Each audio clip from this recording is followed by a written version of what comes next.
Commencer maintenant notre webinaire, juste en faisant une petite introduction. Donc, je suis Marie-Hélène Herry, directrice du MEREF CCI France-Liban et responsable des relations entreprises de l'ESA.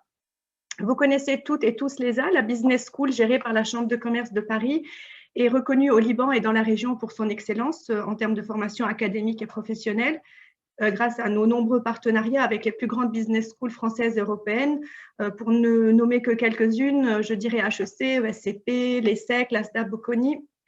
Vous connaissez peut-être moins le MEREF CCI France-Liban, qui est la chambre de commerce française au Liban. Créée en 2008, elle regroupe les entités économiques françaises, francophones, libanaises, qui sont implantées au Liban et qui travaillent pour un rapprochement économique et culturel entre les deux pays. Le MEREF CCIFL fait partie d'un gros réseau de 126 chambres de commerce et d'industrie françaises à l'international. C'est 95 pays, plus de 37 000 membres.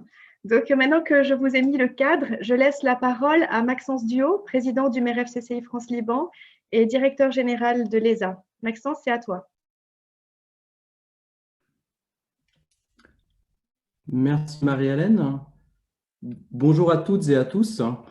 Chers membres de la Chambre de commerce et d'industrie française au Liban, le MEREF, chères étudiantes et alumni de l'ESA, chers amis, depuis déjà de nombreuses années, nous avons à cœur, au MEREF et à l'ESA, de réfléchir et d'appuyer les femmes dans leurs projets professionnels et parfois personnels, car nous sommes pleinement convaincus du rôle indispensable des femmes qui soutiennent et développent le tissu socio-économique de nos sociétés, et en particulier le tissu socio-économique libanais. Face aux défis exceptionnels qui sont aujourd'hui ceux du Liban, les femmes ont une place essentielle et il nous apparaît crucial d'être à leur côté et de contribuer à ce qu'elles participent pleinement à la redéfinition de l'avenir de ce pays.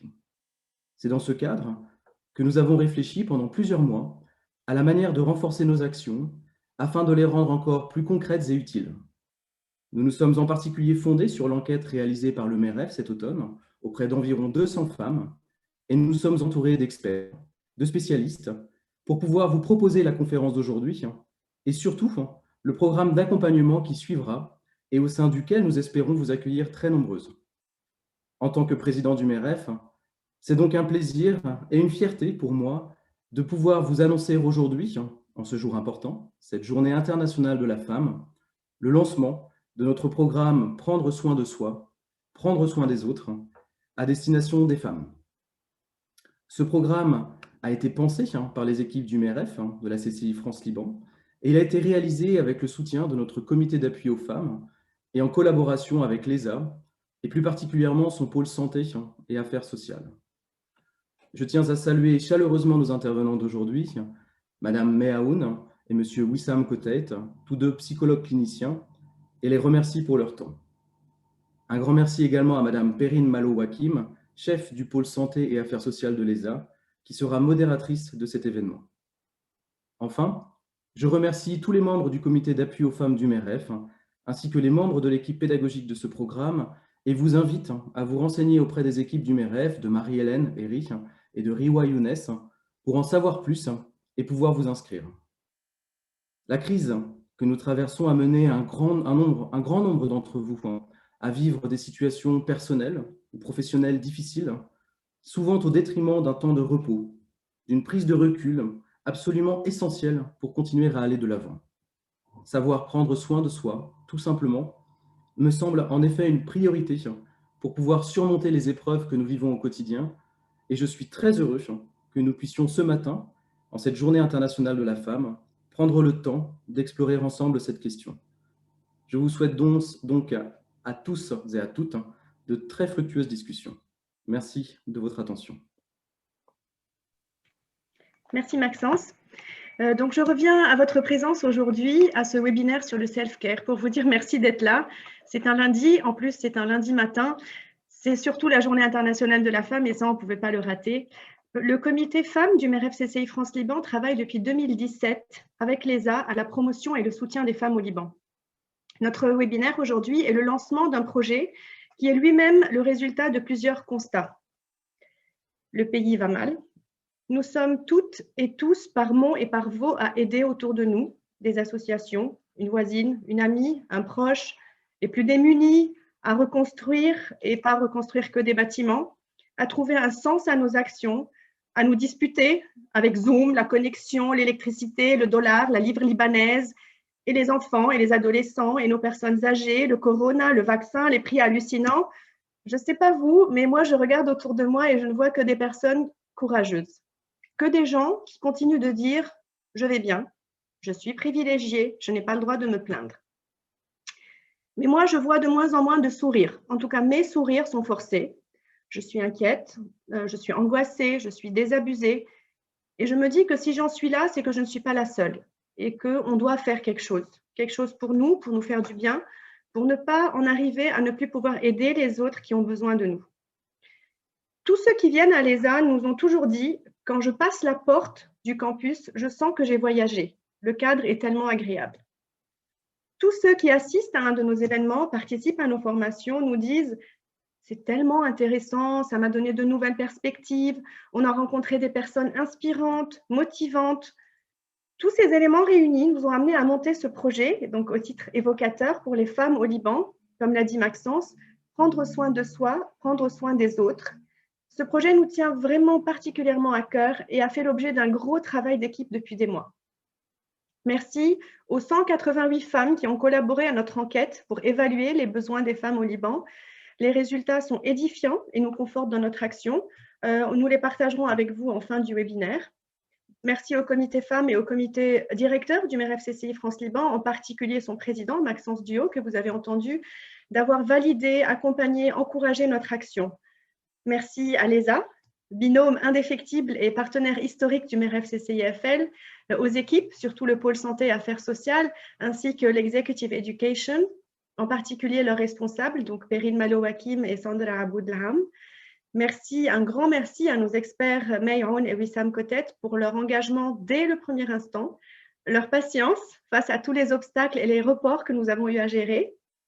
Merci à notre interprète, Rania Abized Ashar, qui est embarquée dans le brochet comme plusieurs d'autres parce qu'elle y croit. Alors on y croit aussi, et ça déjà, ça fait du bien. Enfin, merci à Riwa Younes, chef de projet au MEREF CCIFL, d'en avoir géré la communication et la coordination, toujours avec le sourire et dans la bonne humeur malgré tout. Rendez-vous après la conférence. Vous pouvez aussi retrouver tous les détails du projet sur notre site internet et en nous suivant sur les réseaux sociaux. Perrine, je te laisse le soin de lancer la conférence et à tout à l'heure.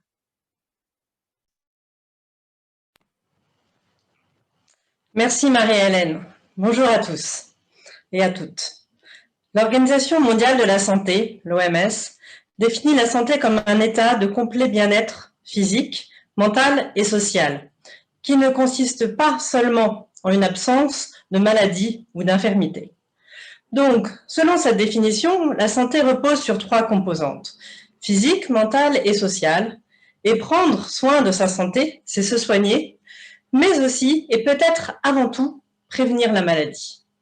Or, autant le bien-être physique est plutôt compréhensible et accepté par tous, autant le bien-être mental et celui social sont moins évidents.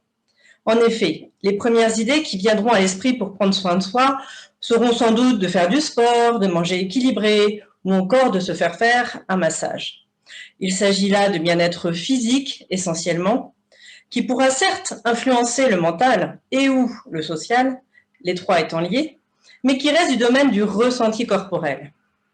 Mais prendre soin de soi va bien au-delà du simple bien-être physique et nous le vivons pleinement en ce moment puisque le mental et le social sont aussi mis à mal dans cette situation difficile que Marie-Hélène a bien décrite, d'insécurité, de conflit, d'incertitude, de peur, de pandémie. Donc prendre soin de soi, le self-care en anglais, nécessite de prendre conscience que sa santé n'est pas uniquement physique, mais aussi mentale et sociale, et que nous pouvons agir pour les préserver. Mais est-ce vraiment réaliste et nécessaire de prendre soin de soi? Est-ce prioritaire dans un environnement si changeant et exigeant? Dans une journée qui n'a toujours que 24 heures? Et si oui, pourquoi est-ce si difficile de le faire sans culpabiliser, surtout en tant que femme libanaise? Y avons-nous vraiment droit? Inversement, existe-t-il des risques à ne pas prendre soin de soi? Et enfin, comment concrètement prendre soin de soi? Existe-t-il des règles, des recettes, des méthodes, des outils? Est-ce accessible à toutes?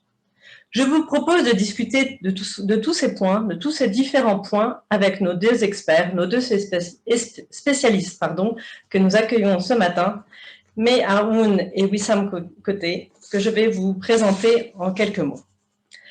Wissam Koté est psychologue clinicien et psychothérapeute, consultant en santé mentale. Il a élargi ses activités depuis quelques années dans la région du Moyen-Orient et au-delà à travers différents projets, modalités d'ateliers et de formation, comme par exemple des modalités de support individuel et de groupe sur la santé mentale et le self-care en institution.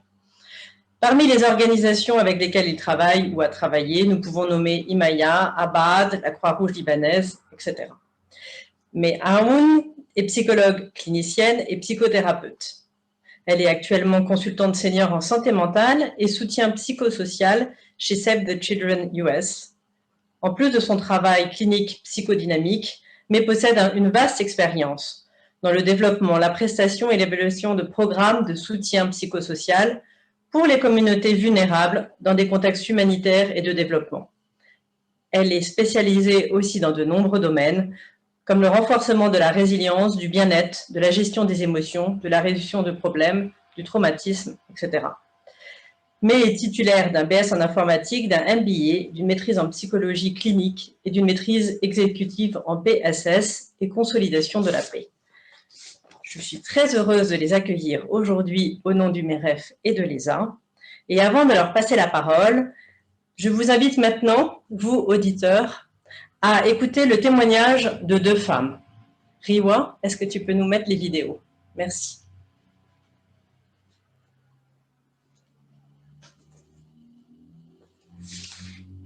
Bonjour, je m'appelle Catherine Atelier, j'ai 26 ans, je suis journaliste et étudiante en théâtre à Paris.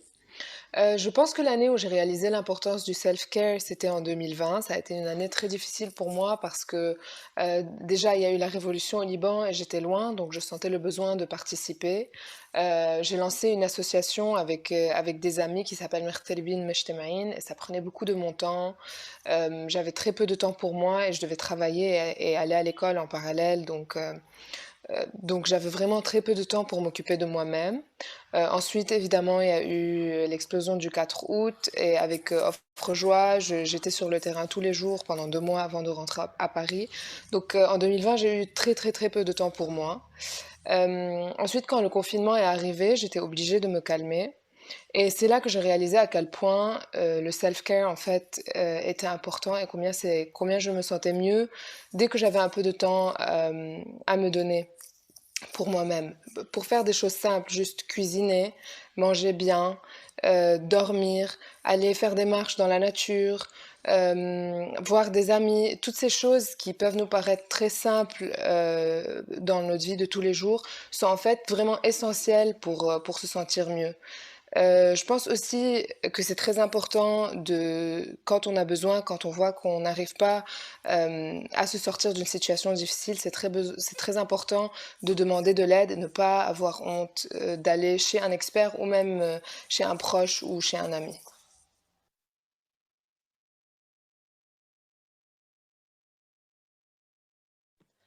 Merci beaucoup, Riwa. Est-ce qu'on peut entendre le deuxième témoignage? Bonjour, je m'appelle Perrine Bosby, j'ai 36 ans. Je suis maman d'un garçon de 2 ans. Mon mari, il travaille en Arabie Saoudite et moi, je suis au Liban avec mon fils. En même temps, j'ai un travail à temps plein au sein du programme national de santé mentale au ministère de la Santé en tant que responsable d'opération. Donc, c'est pas facile du tout de faire le jonglage entre les deux, donc de travailler, de m'occuper de mon fils. Et le mot self-care durant la journée n'existe pas pour moi. Donc, le self-care commence normalement après que mon fils dort et n'est pas toujours applicable chaque jour. Mais en même temps, je sens avec le temps et avec chaque jour qui passe, le besoin de faire le self-care, de m'occuper de moi-même aussi, parce que ceci m'aide à pouvoir continuer malgré toutes les difficultés par lesquelles on passe, surtout ces jours-ci au Liban.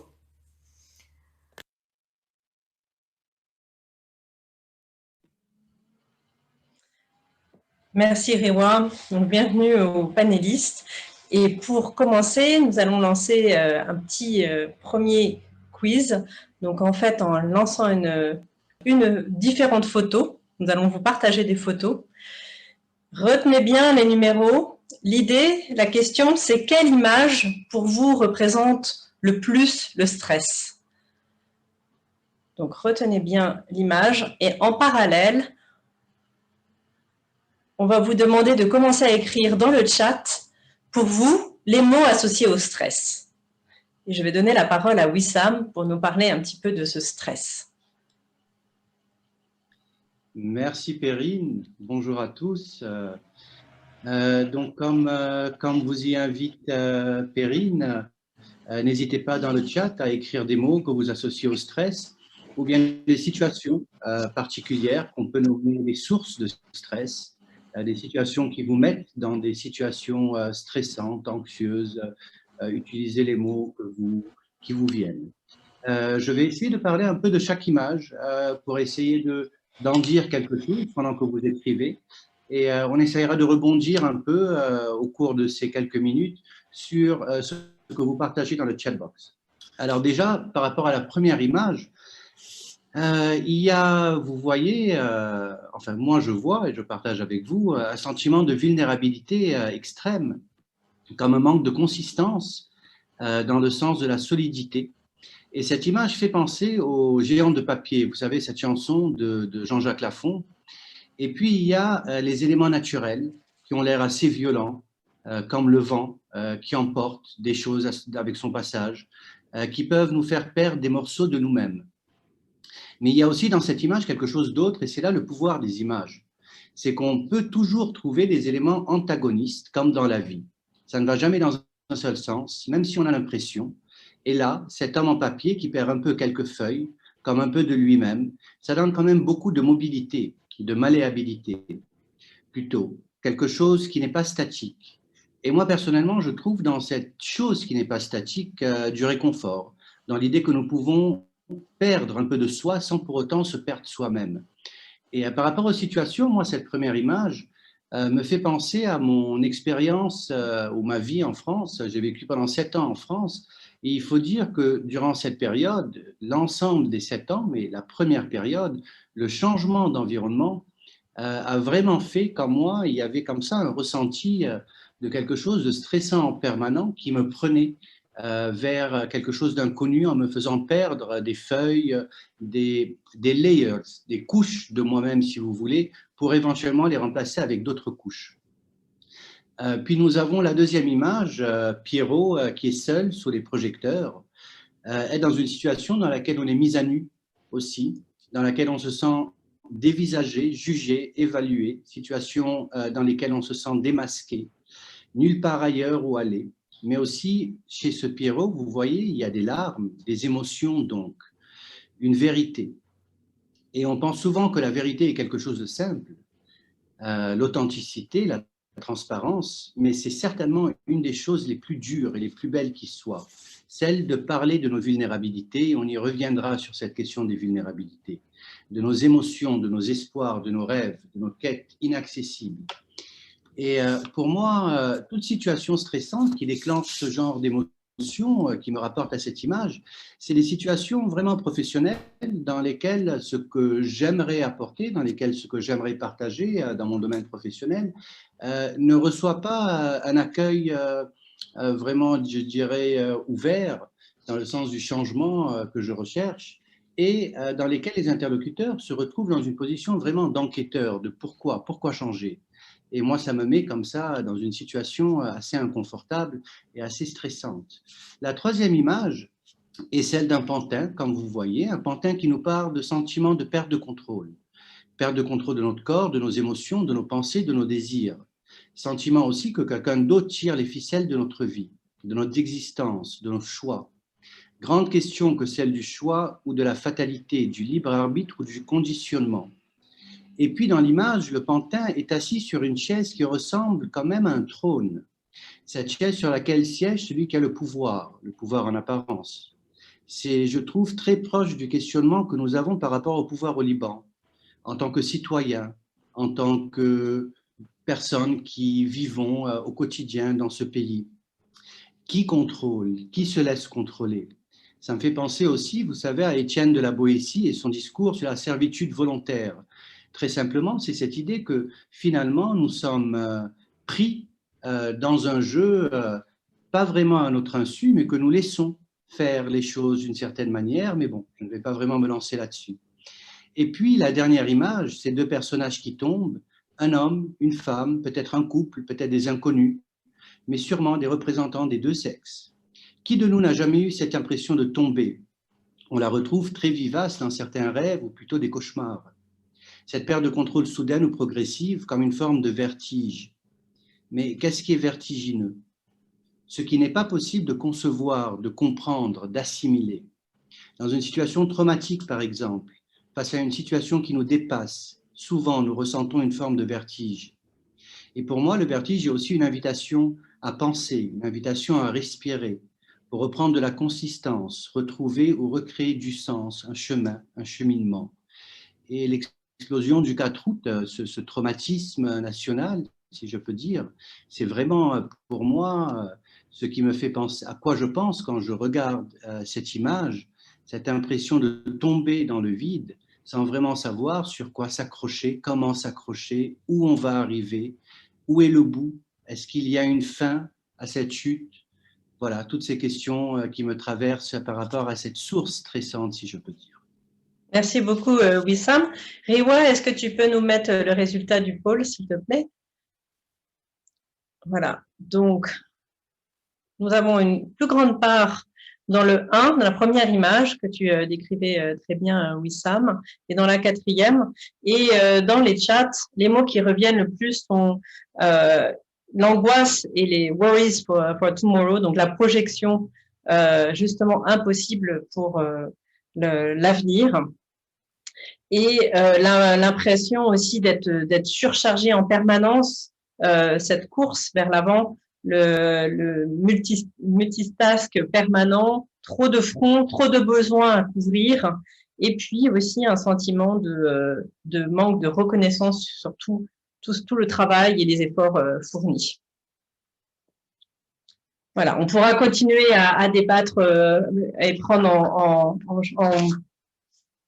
considération ces différents points, mais je vous invite à continuer. Et donc, on va continuer sur ce stress. Et deuxième petit quiz, Riwa, si tu peux le lancer, sur le stress. Le stress peut être quoi? Alors, donc je vous invite à répondre. Le stress, c'est peut-être quoi? Et en même temps, je vais poser la question à May pour toi. Et qu'est-ce que tu en penses par rapport à ce stress? Est-ce que c'est positif, négatif, les deux? C'est à toi la parole. Négatif, ni positif ni négatif. Parfois positif, parfois négatif, positif et négatif. J'aimerais bien qu'on voit les réponses des participants avant de commenter. J'aimerais dire avant tout que du moment où, voilà, 0% positif, 17% négatif, 50% parfois, et 33% parfois positif et parfois négatif. Et ça donne une idée de ce que c'est le stress, parce que c'est positif, c'est négatif, c'est ni positif ni négatif, c'est les deux à la fois, c'est le tout. La première réaction d'habitude quand on entend le mot stress, et si je vois ce qui a été écrit dans le chat, c'est toujours plutôt une image négative. C'est le manque de reconnaissance envers les efforts, c'est subvenir aux besoins en même temps, trop de fronts à gérer. Ça donne une connotation négative. Et étymologiquement, le mot vient du latin et ça signifie étreindre et serrer le cœur. En français, il vient de l'ancien terme qui veut dire détresse et en anglais, il signifie souffrance. Mais le stress, dans le monde médical, et je cite, c'est l'ensemble des réponses de l'organisme soumis à des pressions fortes et soutenues. C'est une réaction réflexe physiologique de l'organisme devant une situation difficile. D'habitude, c'est une situation de danger et qui demande adaptation aux fuites. Et le stress, c'est, je me promène dans la forêt, j'ai les enfants qui sont dans la grotte bien en sécurité et je sors pour la survie de la famille et voilà, je croise le lion. Je croise le lion et le cerveau sonne l'alerte, et puis il y a tout un ensemble de réactions automatiques, physiologiques, qui vont fournir l'effort nécessaire au corps pour assurer sa survie, pour fuir de ce danger. Et voilà les 3 réactions dont on a l'habitude de parler, c'est le flight, flight or freeze, c'est lutter, faire ce combat contre le lion, c'est fuir, pour fuir le danger, ou freeze, pour donner l'impression au lion qu'on fait partie de la nature pour éviter peut-être le danger. Et tous ces 3 réactions, c'est tellement automatique et on n'y pense pas. Mais voilà, aujourd'hui, le lion n'est plus dans la forêt. Le lion s'est déguisé en d'autres formes. Le stress est devenu différent. On a toujours ce stress aigu qui est toujours, quand on a dit, c'est une réaction, c'est une survie et c'est un stress positif parce que j'ai besoin de déclencher toute cette énergie. Et parfois, ce stress aigu qui nous donne la force de vraiment fuir à un danger quand il y a un accident, même durant l'explosion qui s'est passée, quand les gens se sont mis à voir comment se sauver. Et il est toujours là, ce stress qui est aigu et qui peut être positif. On peut demander, excuse-moi, mais 2 secondes, on peut demander à Riwa de mettre l'image correspondante qui illustre ton propos. Oui, ça va venir, ça peut attendre quelques secondes aussi. D'accord. Et donc, aussi, on a le stress aigu qui est la réaction à un trauma. Et d'habitude, c'est un face-à-face avec la mort qu'on n'arrive même pas à traiter et qui a des répercussions sur le long terme. Et on parle de PTSD, Post-Traumatic Stress Disorder. Mais aujourd'hui, le sujet de notre conférence, c'est le stress social. C'est le stress qui est suite à un changement, à des événements et qui ont un impact sur notre vie et qui demandent une adaptation. Et même pour ce stress social, même ce niveau de stress, quand il est un bon niveau de stress, c'est un bon stress parce que, comme on a dit, ça déclenche l'énergie, ça nous pousse à mieux agir. On a un examen, on stresse avant l'examen, on performe mieux. On a une compétition sportive, on a ce stress, on a besoin de parler en public, 1001 exemples qui montrent comment ce stress est positif et il agit pour nous, il n'agit pas contre nous. Et d'ailleurs, il y a plein de gens qui cherchent ce stress, ce qu'on appelle l'adrénaline rush. On veut ce stress pour mieux performer. Mais quand le stress devient négatif, quand on peut parler de stress négatif, c'est quand le stress devient vraiment chronique et récurrent. Comment il devient? On peut lire même dans le chat box, c'est plein de situations, plein de choses à gérer en même temps. Plusieurs situations qui sont dans notre contrôle ou en dehors de notre contrôle. Une crise économique, une pandémie, une insécurité politique, un blocage de route, un cumul des situations personnelles, sociales, économiques, un tout. Une seule situation sur un long temps qui dure et qui dure. Et aussi, il y a aussi le stress qui, quand on rumine, on pense, quand on est anxieux, quand on pense aux problèmes sans arrêt. Et tout ça, quand ce stress devient chronique, c'est là qu'il peut conduire à l'épuisement. Riwa, est-ce qu'on peut mettre l'image, s'il te plaît? On parle d'habitude de 3 phases de stress et on parle d'une phase alerte. On a le stresseur qui peut être n'importe quel déclencheur, à chacun sa source de stress. Et là, cette alarme qui vraiment canalise toute cette énergie dont on a besoin pour répondre au stress, et on est toujours dans le positif. Et puis, on a la phase résistance, là où on essaye de résister, et puis il vient, si ça dure, et ça dure, et ça dure, on a la phase épuisement. Parce que c'est, comme on a dit, le corps a besoin de cette énergie, il canalise toute l'énergie pour répondre au stress. À un moment, toute cette énergie qui est canalisée, ça va mener à l'effondrement, à l'épuisement et on ne pourra plus. Et on verra un peu plus tard c'est quoi l'impact du stress sur toutes les sphères de notre vie. Donc, le stress est positif, le stress est négatif, le stress est positif et négatif, il peut être même toxique. Ça dépend du niveau, c'est toutes les réponses à la fois. D'accord, merci beaucoup, mais c'est très clair. Alors, donc le stress positif, négatif, mais le stress finalement, à votre avis, il touche combien de personnes? Donc Riwa, est-ce que tu peux lancer le nouveau quiz? Et on écoute Wissam par rapport à... On va attendre 2 secondes que tout le monde réponde un petit peu à ce petit quiz. Donc, est-ce que le stress touche 2 personnes sur 10, 4, 8 ou 10? Donc, c'est à vous. Merci Perrine. Pendant que vous allez prendre le temps de répondre, donc en effet, on a vu que le stress peut être négatif, positif, les deux, l'un des deux, etc.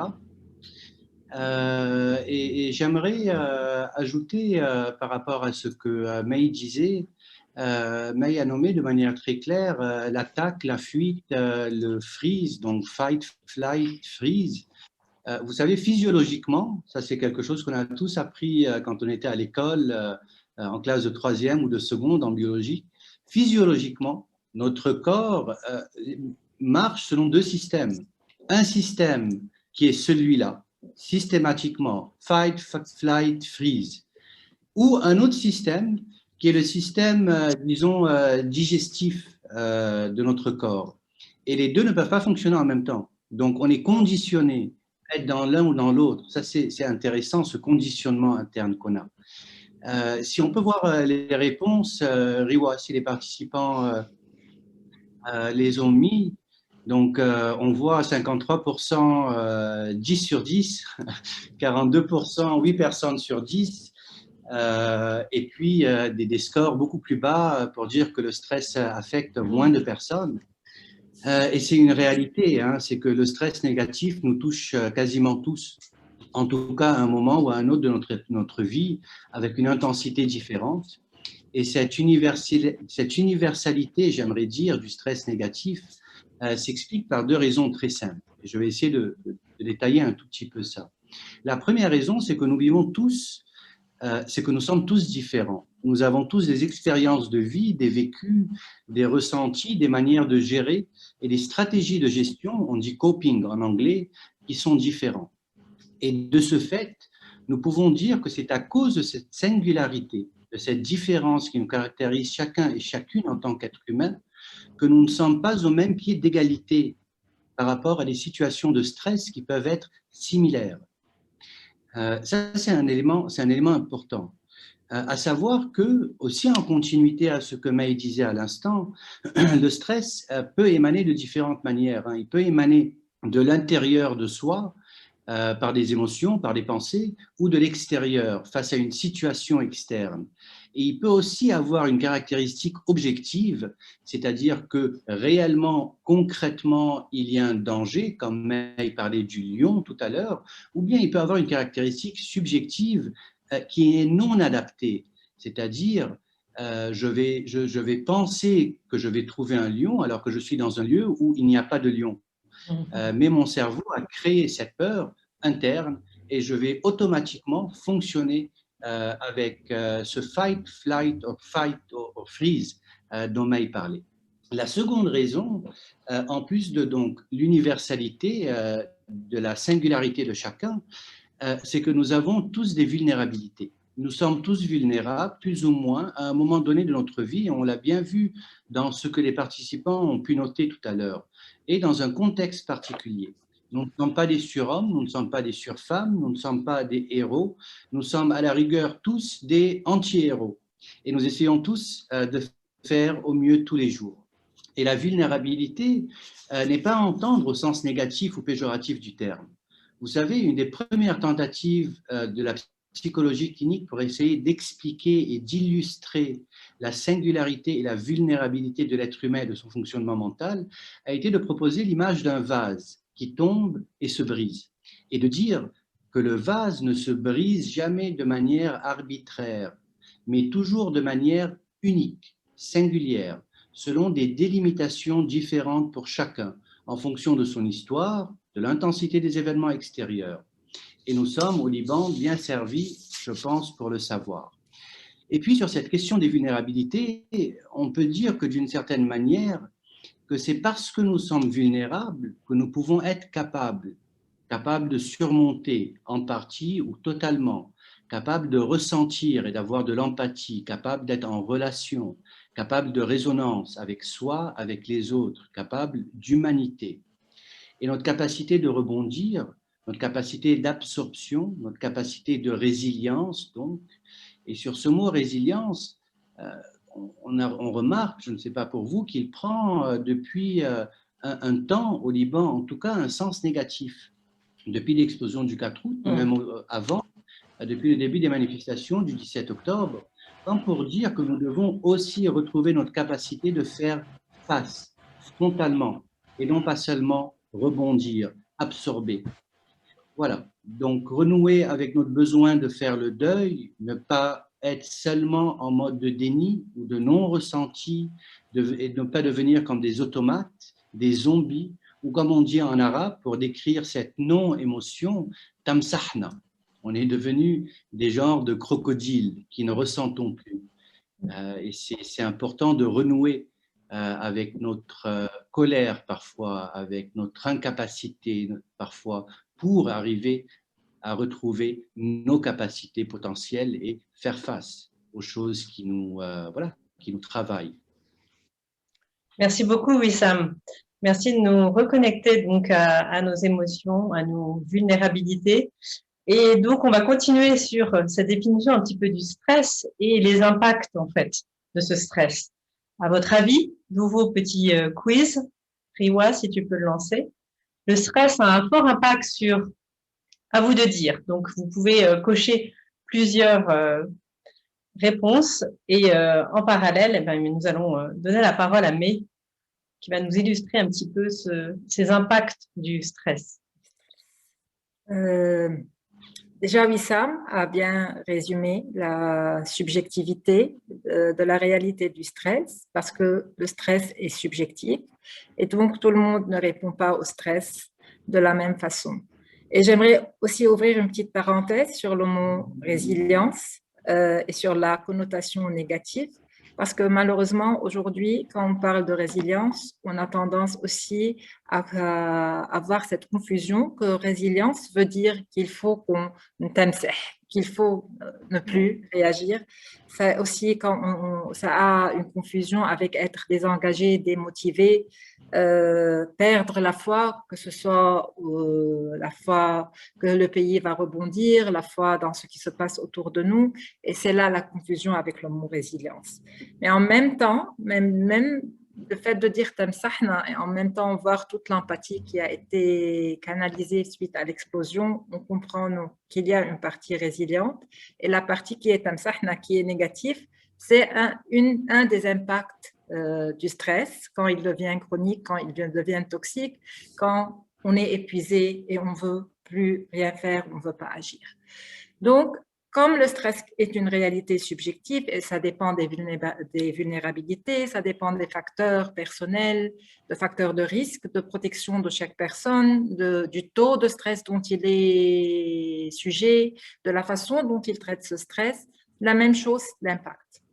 L'impact, on est différent devant un déclencheur, on est différent comment on réagit, mais on est tous égaux devant l'impact du stress. Tout le monde va subir cet impact d'une façon ou d'une autre.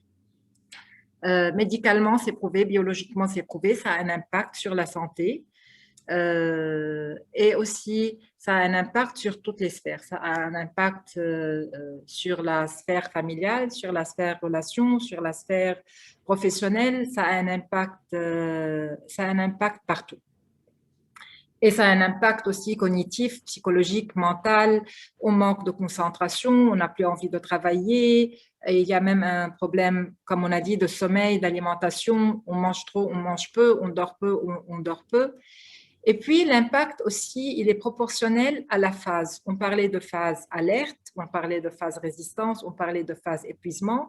Plus on est loin dans la phase, plus on est sur le long terme, plus l'impact, il est encore plus énorme. Côté santé, côté relation, côté cognitif. On arrive à un moment vraiment où on est à bout. Il y a une corrélation aujourd'hui qui est bien établie, non seulement avec le stress et la dépression, c'est connu, mais avec le stress et l'Alzheimer. Et les impacts peuvent se faire, on a dit, on est en train de se décharger, on est complètement à plat. la bonne nouvelle, on ne va pas trop aller, mais il faut comprendre que c'est un impact et il peut être un impact très fort qui peut vraiment poser des dangers à toutes les sphères. Mais la bonne nouvelle, c'est que c'est réversible. Et c'est là qu'on a parlé de résilience. C'est réversible parce que du moment qu'on arrive à gérer un peu ce stress, à l'arrêter, à faire ce qui est dans notre contrôle, et on va parler plus du bien-être et de prendre soin de soi, cet impact de stress peut être réversible. Merci beaucoup. Mais donc maintenant qu'on a fait le tour un peu sur ce stress et qu'on a vu qu'il touche tout le monde, il est bon et mauvais et il a des conséquences, on va maintenant parler plus de justement ce bien-être, de ce self-care. Donc, on va vous inviter à écrire dans le chat tout ce qui vous vient à l'esprit, tous les mots qui vous viennent à l'esprit à propos de ce self-care, de ce bien-être. Qu'est-ce qui vous vient quand on parle de ce mot? Qu'est-ce qui vous vient naturellement? Voilà. Et pendant que vous écrivez, Riwa, on va lancer le témoignage Notre femme, première partie de ce témoignage de Rania.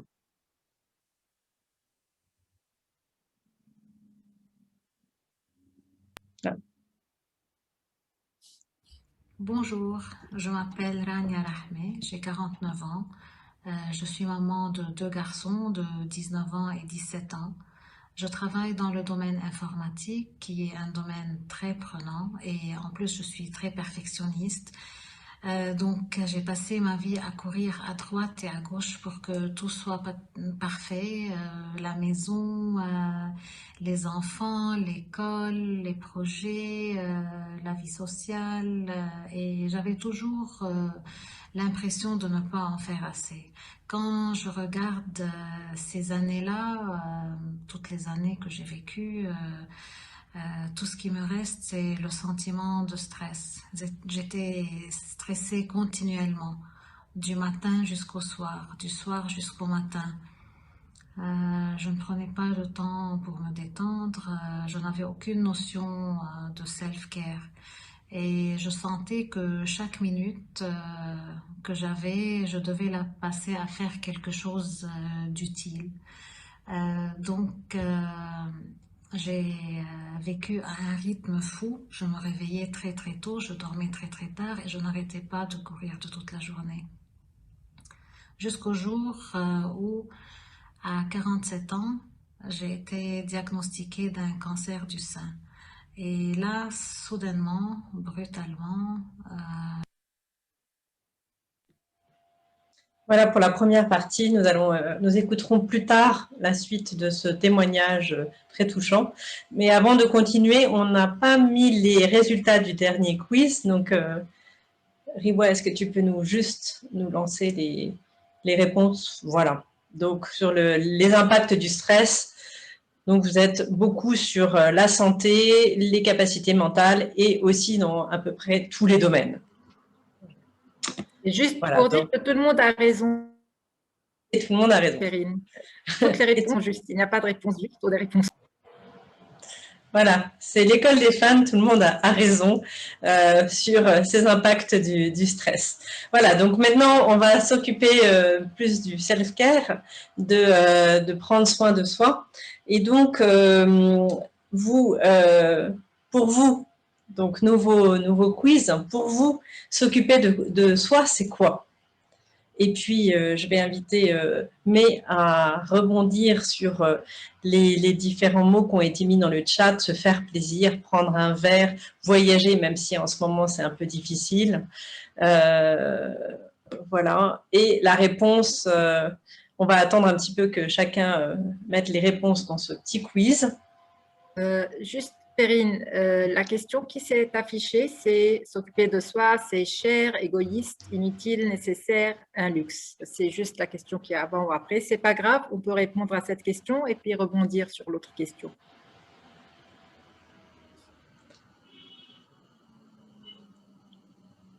En fait, il y a les mots, voilà. Les mots qui ont été mis par rapport à le self-care, qu'est-ce que c'est? Donc, est-ce que tu peux déjà nous définir un petit peu ce self-care et puis après, on rebondira sur est-ce que s'occuper de soi, c'est bien ou pas? Au contraire du mot stress, comme on voit, le mot self-care a toujours une connotation positive. C'est toujours quelque chose qu'on a envie de faire, quelque chose pour soi. C'est toujours cette connotation qui est là. C'est un temps pour soi. Il y a toujours quelque chose d'agréable, de positif quand il s'agit de parler de bien-être. Mais aussi avec l'agréable et le positif, il y a aussi plein d'idées reçues. Et c'est là la liste des mots qu'on a là, comme c'est cher, c'est égoïste, c'est inutile. Avant tout, j'aimerais bien préciser, avant de rentrer c'est quoi et comment on le fait, le bien-être n'est pas cher. Et c'est le manque de bien-être qui peut vraiment coûter très cher. On a vu déjà tous les impacts que le stress peut avoir. Et le bien-être, c'est un investissement qui paie en retour. J'investis, je recharge. On a dit c'est une batterie qui se décharge. Je recharge, donc j'ai de l'énergie qui va être utilisée mieux après, j'aurai de l'énergie que je vais pouvoir utiliser. Donc, si mon idée du self-care, c'est seulement une bague Chopard, un spa aux Maldives, un voyage extravagant, bien sûr que c'est cher. Mais non, le bien-être, il est à la portée de tous, il est pour tout le monde. On va définir encore plus le bien-être en cours de ce webinaire. Mais le bien-être, il n'est pas cher, il est pour tout le monde, il est à portée de tous. Et aussi, on a cette idée que le bien-être, c'est égoïste ou ça nous fait sentir coupables. Parce que dans notre éducation, dans les valeurs, dans la religion, dans tout ce qu'on nous avait dit, nous avons toujours cette tendance à faire passer les autres avant nous et aussi à être culpabilisés quand on veut se faire du bien. Ya aïbichoum, ya maman, le boss au travail, partout à l'école, tout le monde a tendance à nous culpabiliser quand on veut prendre du temps du soir. Et aussi nous-mêmes, on a toutes ces attentes dont a déjà parlé Wissam, tous ces messages contraignants qu'il faut faire plus, qu'il faut faire mieux, qu'il faut être à la hauteur. On a déjà entendu dans les témoignages comment les gens se mettent leur propre pression. Et donc, dès qu'on veut prendre un temps pour soi, on se sent coupable parce qu'on a les autres et on doit s'occuper des autres. Mais si on n'arrive pas à prendre de temps du soi, si on n'arrive pas à le faire, on est égoïste envers nous-mêmes et on manque de respect envers nous-mêmes et envers notre corps. Vraiment, il faut apprendre à avoir cette compassion pour soi et ce respect pour ce corps. Parce que si on est en train de gérer, si on a ce gros sac avec plein de cailloux j'ai une métaphore pour dire, avec tous ces problèmes qu'on veut gérer, et si on ne prend pas un petit moment pour poser et respirer, alors on ne va pas pouvoir faire le chemin. Et c'est pour cela que le stress, il n'est pas cher, il n'est pas égoïste, il n'est pas inutile, c'est pas futile, c'est un choix, c'est bien sûr un choix, mais c'est un choix qu'on doit faire. À la rigueur, parfois, c'est une obligation, et non seulement pour notre bien-être, mais aussi parce qu'on a cette responsabilité envers les autres, les gens qu'on s'occupe, et c'est pour cela qu'il faut le faire pour être mieux et pour pouvoir mieux s'occuper des autres. On a à le faire par respect pour soi, par respect à son corps aussi. Alors, merci beaucoup. Mais je prends les questions au fur et à mesure. Il y en a certaines que je vous donnerai plutôt à la fin. Mais là, il y en a une qui vient directement sur le sujet et qui dit pourquoi une personne arrive-t-elle à s'occuper des gens autour d'elle, mais beaucoup moins d'elle. Voilà.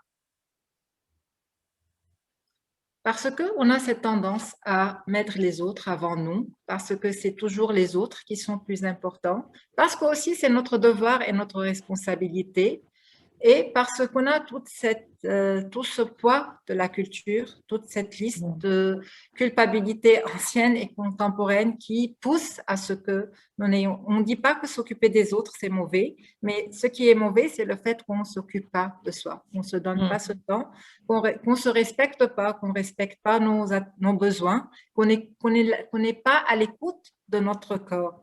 Quand on parle de déclencheur, quand on parle d'impact, c'est ça le premier signe, c'est ça ce qu'on doit apprendre à observer pour comprendre, parce que c'est des signes. C'est des signes que notre corps et tous nos comportements et nos réactions nous donnent. Pour moi, personnellement, dès que je sens que j'ai là un torticolis, dès que je sens que je deviens négatif, c'est pour moi le signe précurseur que le niveau de stress est déjà assez haut et qu'il faut s'arrêter. D'accord. Et en attendant, à les voir pour les autres, à être empathique envers les autres et à ne pas savoir les traduire pour nous-mêmes. Wissam, je ne sais pas si tu as quelque chose à ajouter. On va demander à Riwa de mettre les résultats du pôle en attendant. Si Wissam veut rajouter quelque chose, il peut avec plaisir, sinon on continue. Vas-y. On t'entend pas clairement, Wissam. Confirmer une phrase. Voilà. Je disais simplement confirmer une phrase que est plus simple, ou il est souvent beaucoup plus simple, d'aider à l'extérieur que d'aider à l'intérieur. Il est souvent plus simple de faire du changement à l'extérieur que faire du changement à l'intérieur. C'est beaucoup plus compliqué de se regarder soi-même que de regarder ce qu'on peut faire de bien chez les autres. Il y a une difficulté réelle qui peut-être est plus importante quand on veut se faire du bien ou se donner des conseils à soi-même que faire du bien aux autres. Et peut-être c'est plus gratifiant aussi parfois que de faire du bien aux autres parce qu'on voit des résultats, donc on se sent aussi bien dans sa peau, on se sent utile, pour prendre ce mot qui avait été évoqué dans la vidéo et par mail aussi. Voilà. D'accord. Merci beaucoup, Wissam. Donc, on va continuer sur cette question du self-care et de est-ce qu'on prend soin de soi. Donc, nouveau petit quiz, nouveau pôle. Vous vous occupez de vous quand? Voilà. Et on va garder Wissam pour débattre un petit peu de ce sujet de prévention, réponse, rituel. Est-ce que tu peux aussi éventuellement répondre à la question, c'est quoi la durée moyenne de résistance et d'épuisement avant de prendre soin de soi, peut-être? Alors, en ce qui concerne la question, la durée moyenne d'épuisement, je n'ai pas de réponse pour ma part. Je crois que c'est quelque chose de très subjectif. Chacun le vit de manière différente. Il y a des gens, on a vu dans la vidéo, la dernière vidéo, la première partie de Rania qui parlait, une durée d'épuisement quand même très grande. Donc, une possibilité de cumuler de l'épuisement qui est différente chez les uns et chez les autres. Donc, je ne pense pas qu'il y ait une réponse claire par rapport à ça, mais je crois que ce qu'on peut utiliser comme manière pour estimer, pour évaluer, c'est à partir du moment où on ne peut plus fonctionner, à partir du moment où ça devient handicapant, à partir du moment où ce que nous avions l'habitude de faire, nous ne pouvons plus le faire. Ça, c'est un élément, je crois, significateur qui nous dit on est arrivé au seuil de tolérance et au-delà duquel il faut faire quelque chose, sinon c'est fini, on ne peut plus continuer. Alors, pour la question, le pôle que tu proposes, je vais demander à Riwa si on a les résultats, qu'elle les mette et je vais en parler. Donc, parfois, ça c'est la régularité qu'on entend souvent, parfois. Et tu as nommé des termes très intéressants, Perrine. Tu as dit prévention, réponse. Alors, moi, j'aimerais commencer par dire au début que quand même, cette question de prendre soin de soi, c'est une question récente. Hein. C'est un it's a concern qui est récent, c'est un intérêt qui est récent. Et on n'a jamais autant accordé d'importance à notre santé mentale, notre bien-être, que depuis le début de ce siècle, la fin des années 90, le début des années 2000. Mais tout de même, disons rapidement que prendre soin de soi doit être une invitation à, et non pas une injonction ou un devoir. Et que finalement, c'est un acte subversif quelque part de prendre soin de soi alors que tout va si vite autour de nous, alors que les femmes ont toujours été amenées d'une manière ou d'une autre aussi à prendre soin des autres. C'est culturel, comme le disait Maï. Et juste gardons en tête que nous pouvons aussi tomber dans une forme de consommation qui est vide de sens, de prendre soin de soi, ou dans une forme de compétition. Peut-être on en reparlera à la fin. Et pour mettre en lumière ce que j'aimerais apporter avec notre question, je vous propose de contextualiser cette dernière année, donc 2020, avec principalement la pandémie de la Covid-19 qui a chamboulé d'une manière ou d'une autre tout ce que nous avions l'habitude de faire. Et c'est intéressant de considérer cette question de prendre soin de soi comme une question autour de la ritualisation, autour de la routine. Vous savez, la routine, c'est ce qui donne de la consistance, ce qui s'inscrit dans le temps. Avoir une routine apporte un sentiment de sécurité et de confiance. Elle permet de s'autoréguler dans ses habitudes, dans les habitudes de la vie. Et la routine agit comme un cadre qui nous guide vers nos objectifs personnels plus rapidement. Et quand on parle de malaise, de stress, de trauma, de stress cumulatif, une des premières choses qui vole en éclats, une des premières choses qui est visée, qui est touchée, c'est la routine et la ritualisation. Et avec la Covid, combien de fois avons-nous ressenti que notre quotidien avait été chamboulé? Avec le télétravail en prime, jugulé entre maison et exigences professionnelles, gérer les espaces de travail et les espaces privés, etc.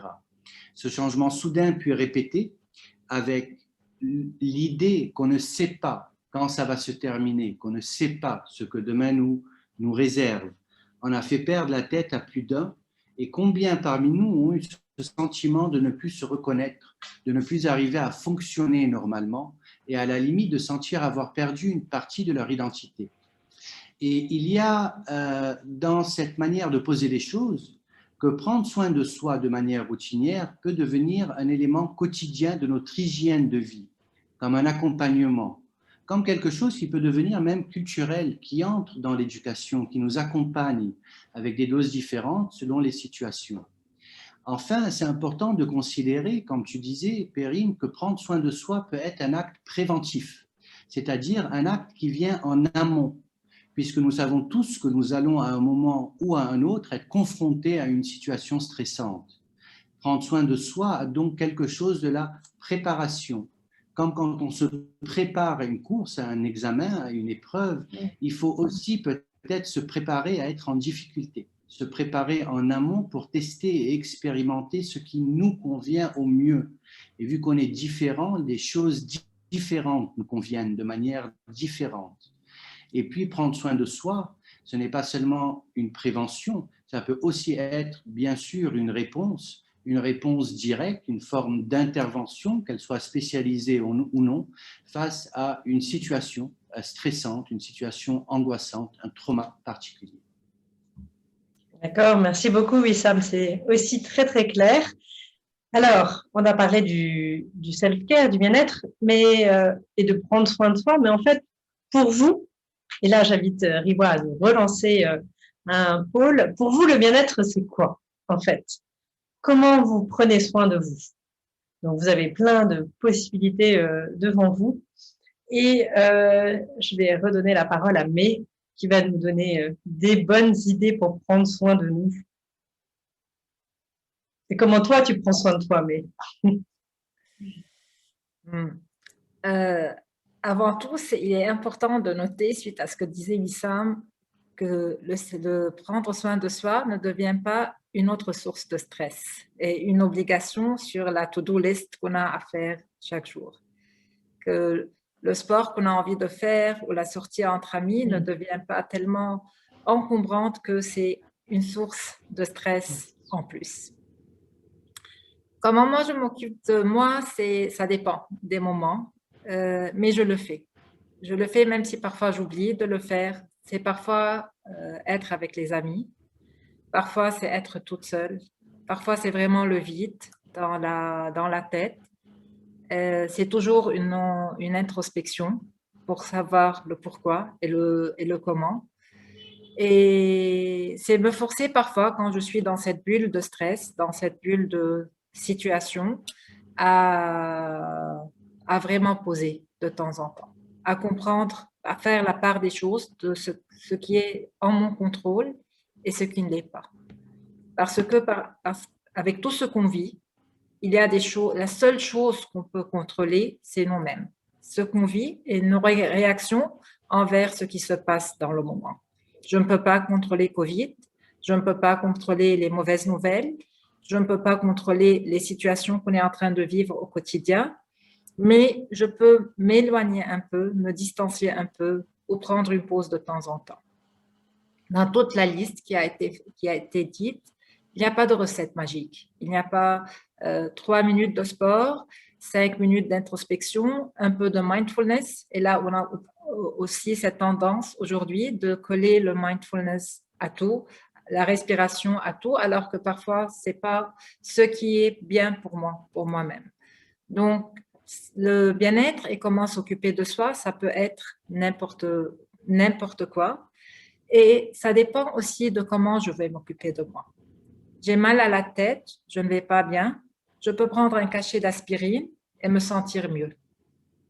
Mais peut-être que le mal de tête va vraiment disparaître, peut-être que le lendemain et le surlendemain, le mal de tête va réapparaître. Donc, c'est à moi de choisir si je veux juste un cachet d'aspirine pour calmer momentanément ce mal de tête. Si ce cachet est suffisant et c'est bon, c'est une petite pause, une sortie entre amis, une sieste, n'importe quelle technique. Ou non, si c'est un mal de tête récurrent et je dois aller à la source du problème. Et si je veux aller à la source du problème, c'est beaucoup plus qu'un cachet d'aspirine. C'est vraiment, je ne sais pas si on a l'image là maintenant. Il y a une image qu'on... Riwa, est-ce que tu peux nous projeter l'image, s'il te plaît?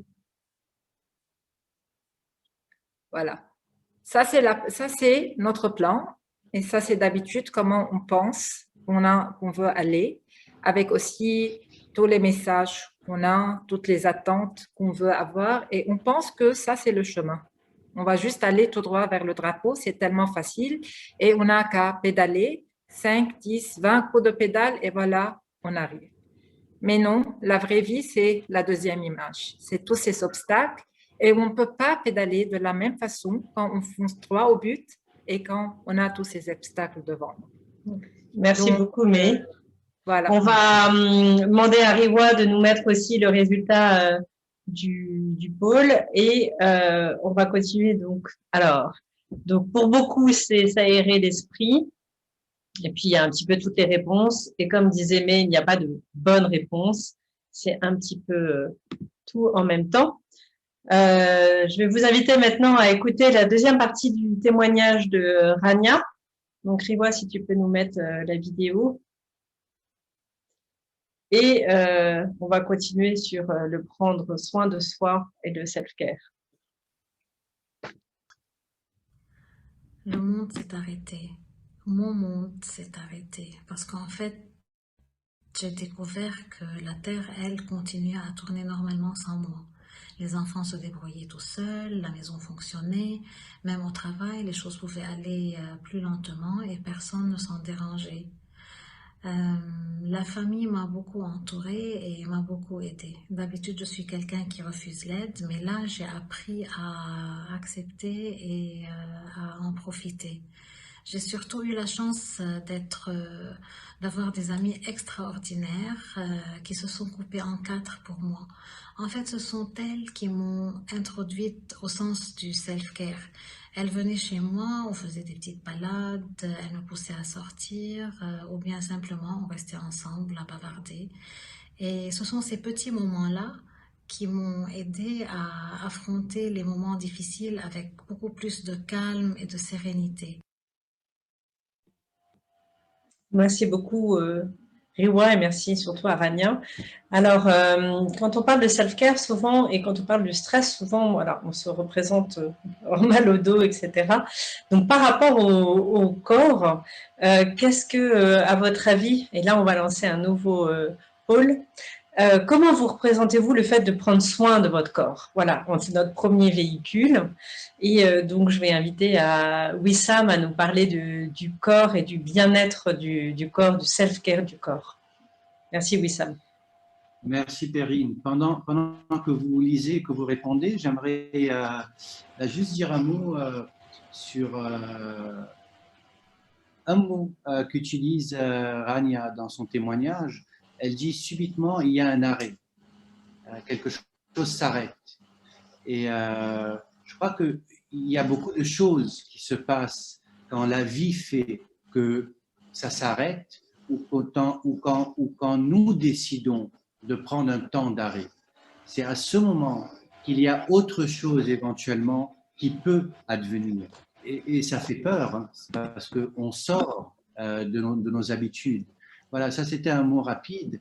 Et puis un autre mot aussi, pendant que vous remplissez les questions, il y a dans le chat Maya qui dit, je crois, au sujet de qu'est-ce qu'elle fait pour se sentir bien, pour le self-care, découvrir de nouvelles cultures à travers des émissions ou des séries, entre parenthèses, très étrangères.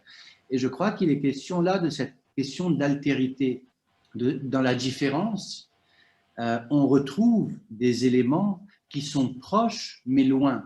Et il y a beaucoup de force, je crois, et beaucoup d'espoir qu'on peut tirer dans cette différence qui est en même temps proche mais loin.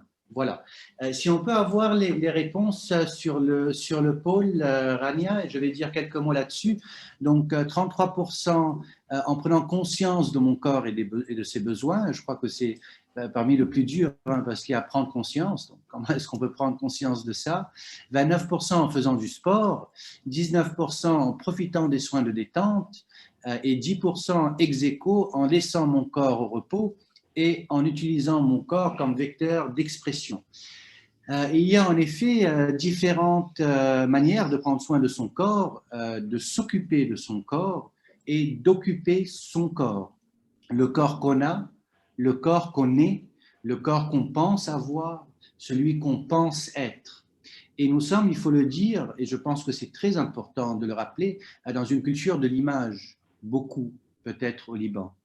Et être dans une culture de l'image, c'est d'une certaine manière un éloignement d'être dans une culture du soi, de l'être. On a plus tendance, on pourrait avoir plus tendance à être dans une culture de l'avoir que de l'être. Et ça nous joue beaucoup de tours au niveau de notre bien-être. Et quoi qu'il en soit, ce corps qui est le nôtre, qui entre en relation, qui porte, qui exprime, qui montre et qui parle, a beaucoup à dire. Et c'est toute l'approche de la psychosomatique, vous savez, et de ce qu'on appelle aujourd'hui le biosocial, terme qui inclut à la fois le social, le psychologique et le biologique. Et ce qui est intéressant dans ce terme, donc social, biologique, psychologique, c'est que c'est un terme inclusif et donc qui n'exclut pas une partie. Et toutes les réponses données sont des bonnes réponses parce que le prendre soin de soi n'exclut rien, mais au contraire inclut, prend en compte, additionne, dépendamment de chacun de nous, et fait le lien. Pourquoi toutes les réponses sont bonnes? Très rapidement, parce que faire du sport, ça nous met en mouvement et non pas en position statique. Et tout dès qu'on est en mouvement, ça fait du bien. Vous savez, la seule position réellement statique, c'est quand on meurt, c'est la mort. Alors que la vie, c'est une position de mobilité. Profiter des détentes, du spa, etc. Il y a de la corporalité, il y a de la sensation corporelle qui est très importante quand on prend soin de son corps au niveau du spa, des détentes, etc. Parce que nous n'avons pas toujours l'habitude de sentir notre corps. Quand on pense à notre corps, on pense souvent à notre tête. Mais le corps est fait beaucoup plus d'autres parties que de la tête et elles sont souvent très étrangères à nous. Quand par exemple, je donne souvent cet exemple, la main, elle a deux faces. On la regarde toujours d'en haut alors qu'elle a une face en bas et on prend très peu souvent soin des parties cachées que des parties qu'on voit par exemple. Et ça, c'est réel pour tout notre corps. En lâchant prise, certainement, en se laissant aller, ça permet que les choses adviennent à notre insu et parfois on trouve des surprises quand on permet que les choses adviennent et ça peut être un vecteur d'expression artistique Et je crois que le corps, quand on le laisse parler, vous savez, au niveau de l'écriture, par exemple, il y a un tas de techniques d'écriture qu'on appelle l'écriture automatique, comment permettre à la main d'écrire et non plus au cerveau de prendre le dessus de ce qui va être écrit. Il y a comme ça beaucoup de petites techniques que nous verrons ensemble, peut-être dans les ateliers qui vont être mis en place bientôt, des manières de donner voix au corps et de permettre au corps de nous surprendre dans ce qu'il a à dire, au lieu de laisser tout le temps cette image cérébrale, cette cognition parler pour nous, parler à notre place. Puis un petit exemple très rapide au niveau du psychosomatique. Vous savez, le mal de ventre, la boule au ventre, on dit j'ai une boule au ventre, j'ai mal au ventre. C'est souvent en écho à ce que May disait au début de la présentation sur ces deux systèmes de fonctionnement physiologique, attaque-fuite d'une part, d'autre part système digestif. Quand on est dans un cumul de stress, on est en système attaque-fuite et donc notre corps au niveau digestif dort. Et pourtant, on a besoin de digérer, hein, pas que de la nourriture, de digérer des pensées, plein d'autres choses. Et quand ce système est dormant, automatiquement, un stress cumulé va venir se loger très souvent au niveau du ventre et nous amener parfois à des maux durs et parfois à aller à l'hôpital, etc. Voilà. D'accord. Merci beaucoup, Wissam. Donc, on a parlé de prendre soin d'abord de son corps, l'écouter, le chouchouter, le prendre comme une entité à part entière.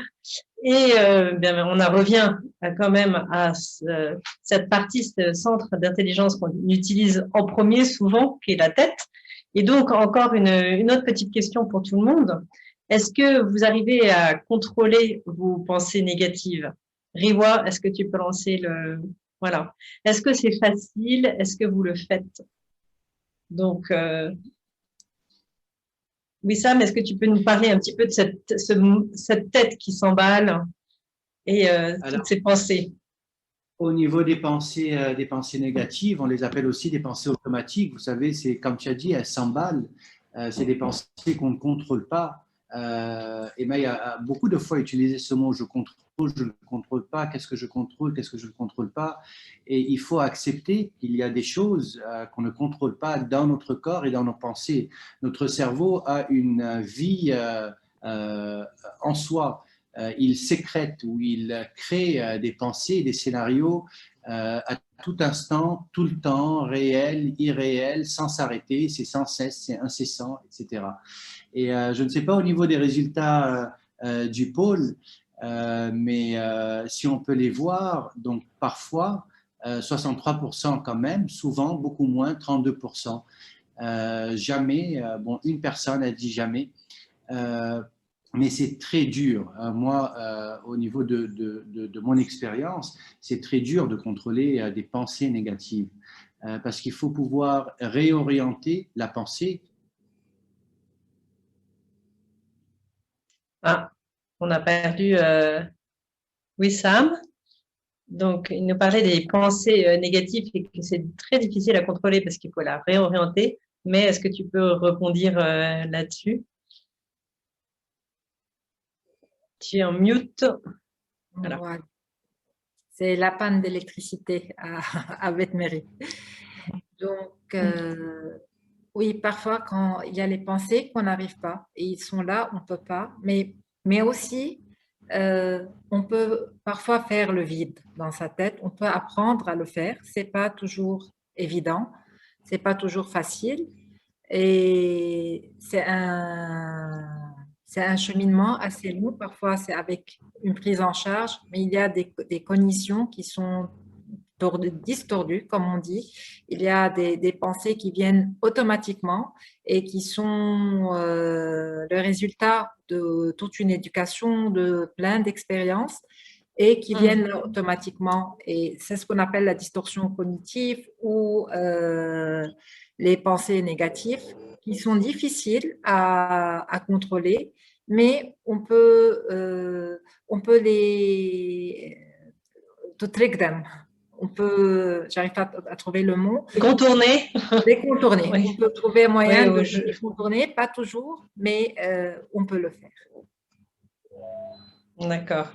Merci beaucoup. Alors, une petite précision à vous, auditeurs, quand vous êtes en train d'écrire dans le chat. Merci de bien sélectionner panélistes et attendees, sorry, pour que tout le monde puisse voir vos commentaires et notamment aussi la traductrice en réel. Voilà, merci beaucoup. Donc, nous avons parlé de la tête, nous avons parlé du corps, et maintenant, qu'en est-il du cœur? Puisque le cœur est aussi engagé dans ce self-care. Donc, autre pôle, autre quiz sur l'aisance à identifier et à partager ses émotions. Est-ce que c'est facile? Est-ce que c'est pas un univers un petit peu difficile, un petit peu différent? Mais qu'est-ce que tu peux nous dire sur les émotions? Comme le self-care, aussi toute cette histoire d'émotions, c'est un sujet qu'on écoute, qu'on entend, les émotions. Avant tout, j'aimerais préciser que les émotions ont été catégorisées en deux types, les émotions positives et tout ce qui engendre des sensations positives, et les émotions négatives et tout ce qui engendre des sensations négatives ou nous pousse à agir d'une façon négative.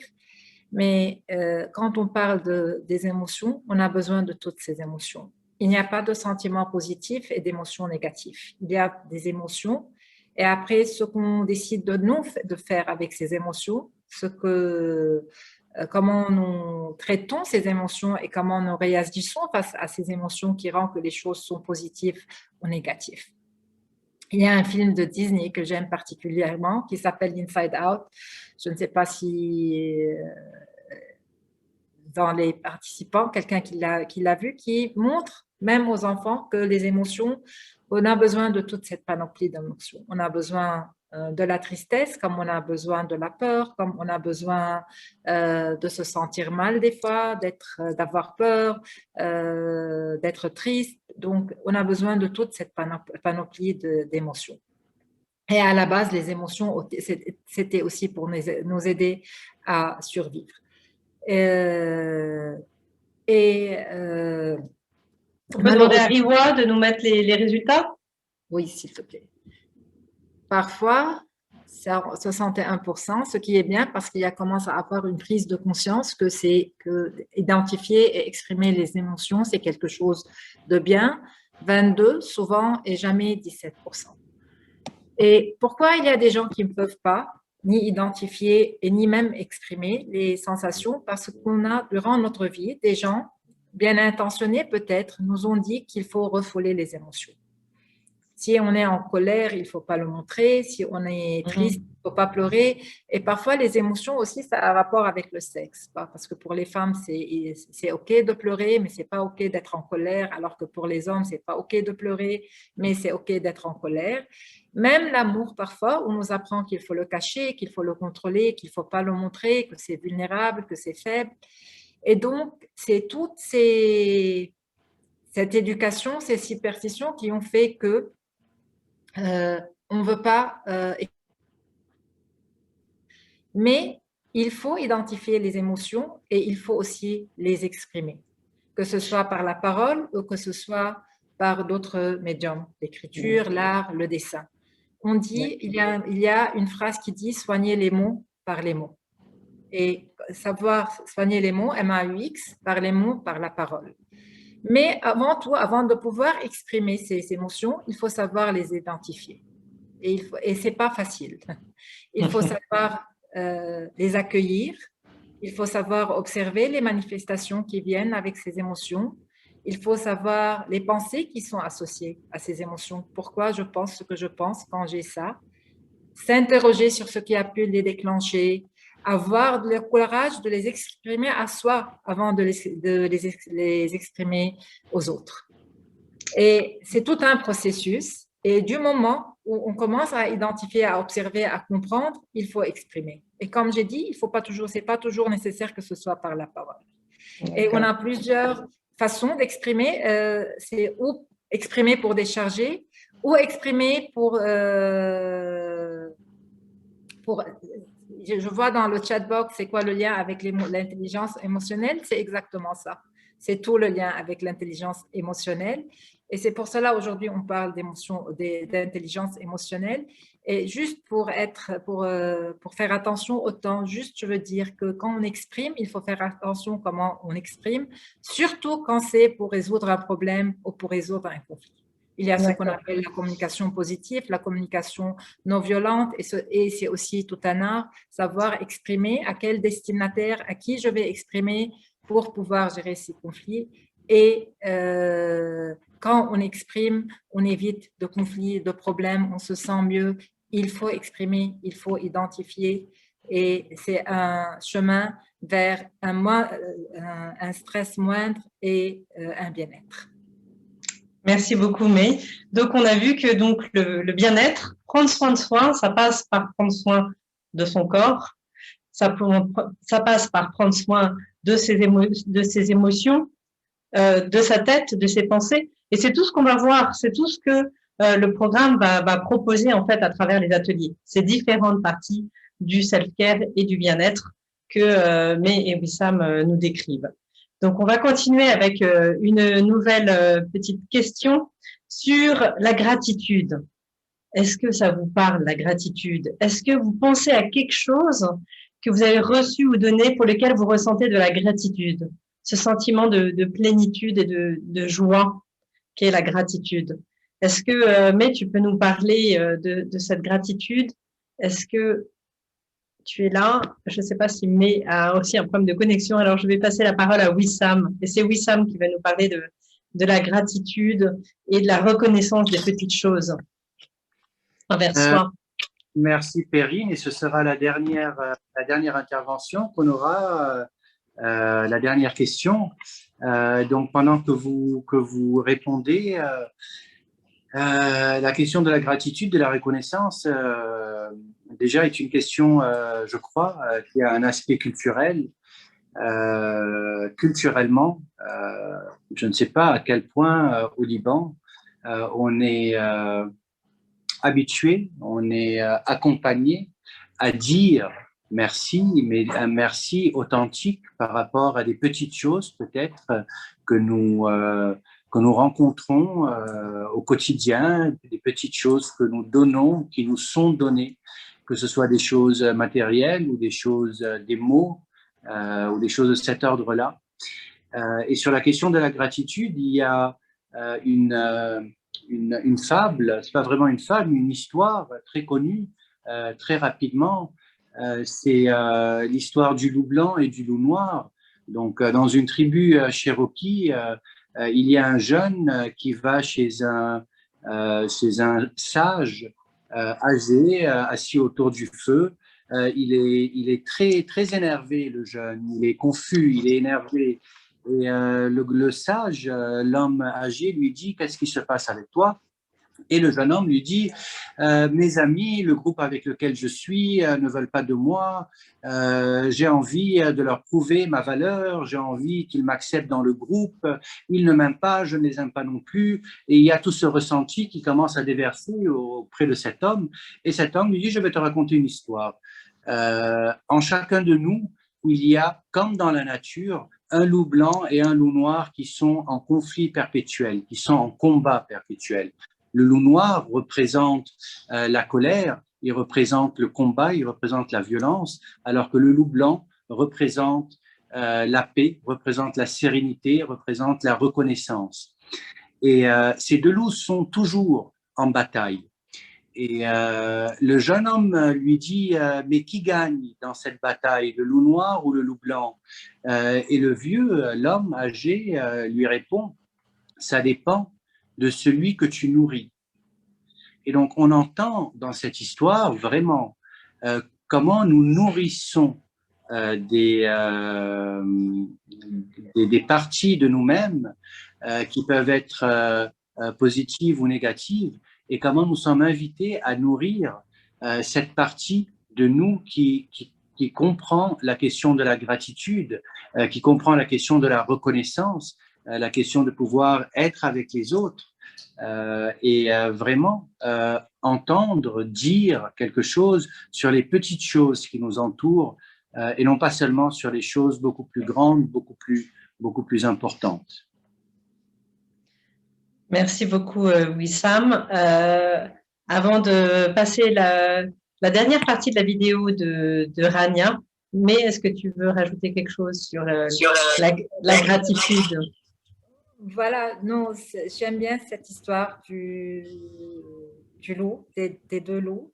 Et juste pour dire que personne n'est parfait. Et en chacun, il y a cette partie. Comme on vient de dire pour les émotions, on a toutes les émotions en nous.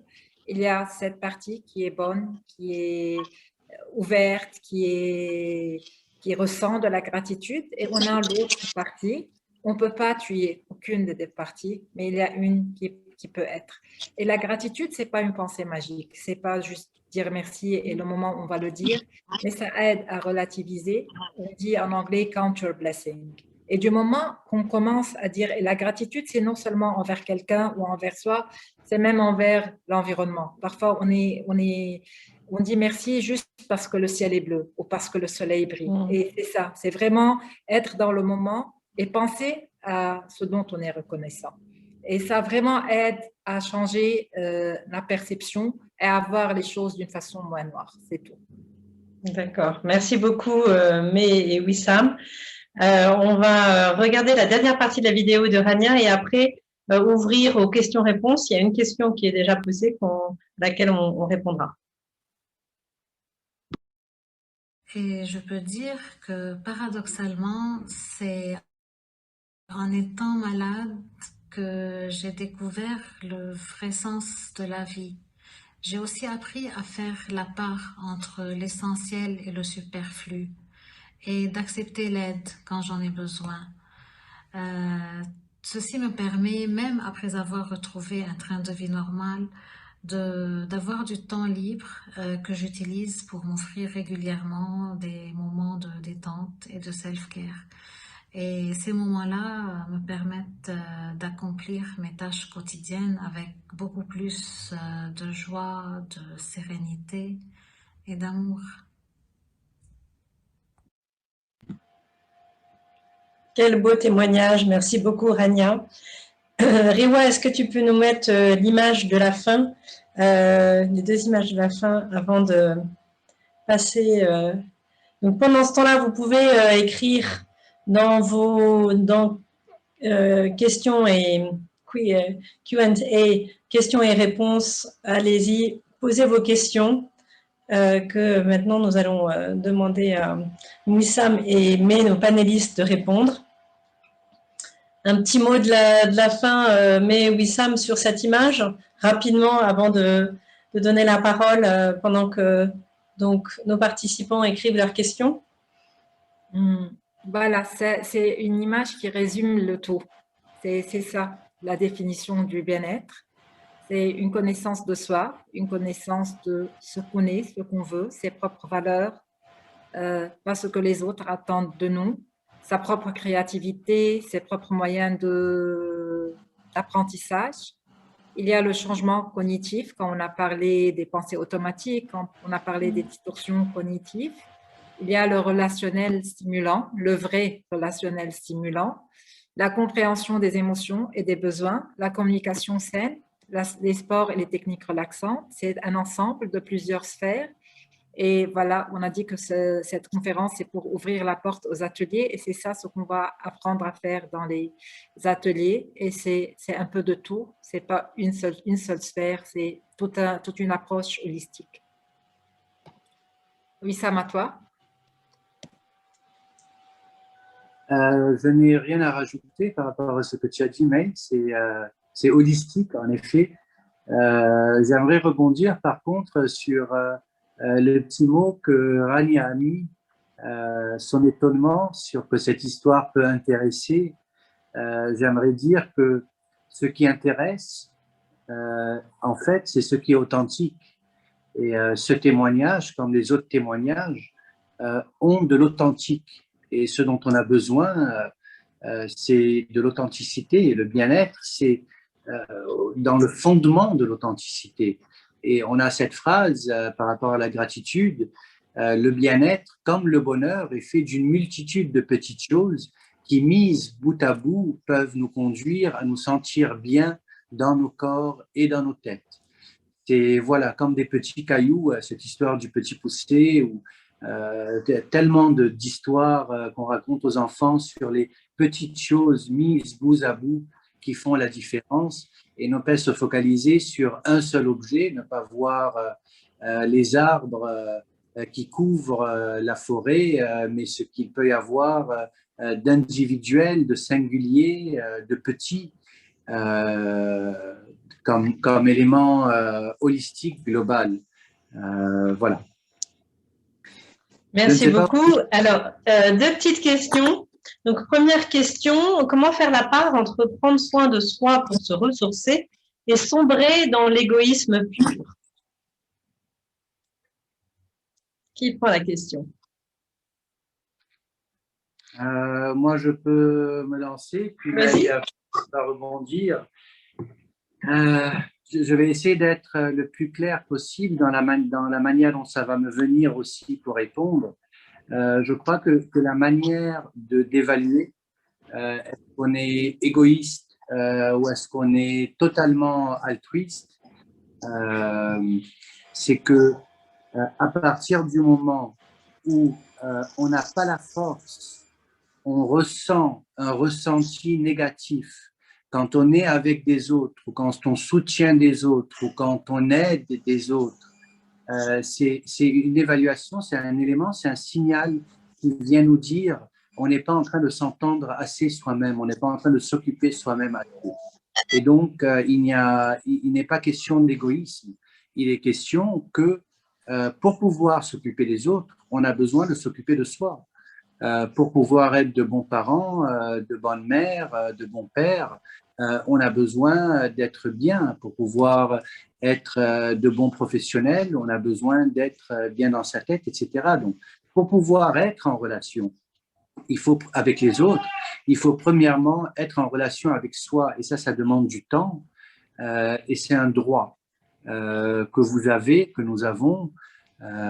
Et il n'est à nouveau pas question d'égoïsme, mais il est question de se donner le temps pour arriver à être avec les autres. Donc, en fait, tu es en train de nous dire que si on prend soin de soi, c'est aussi pour pouvoir être disponible pour prendre soin des autres et être mieux dans la relation. C'est ça? Tout à fait, tout à fait. Merci.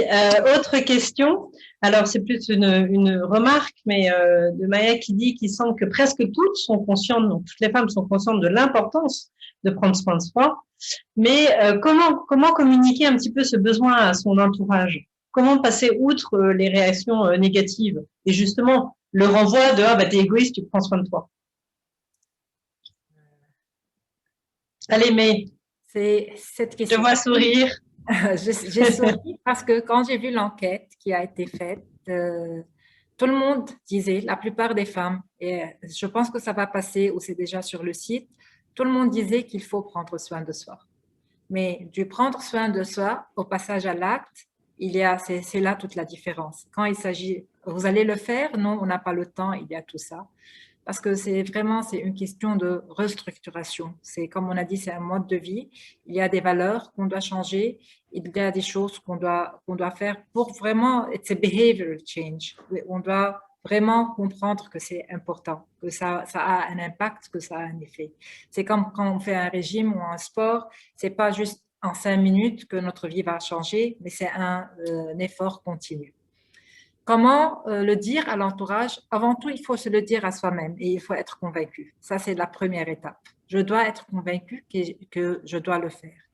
Et comment le dire à l'entourage? Quand on est convaincu, déjà, c'est le premier pas. Le deuxième pas, c'est de l'exprimer, de dire à l'entourage qu'on a le faire. Et on a dit exprimer, il faut savoir comment exprimer.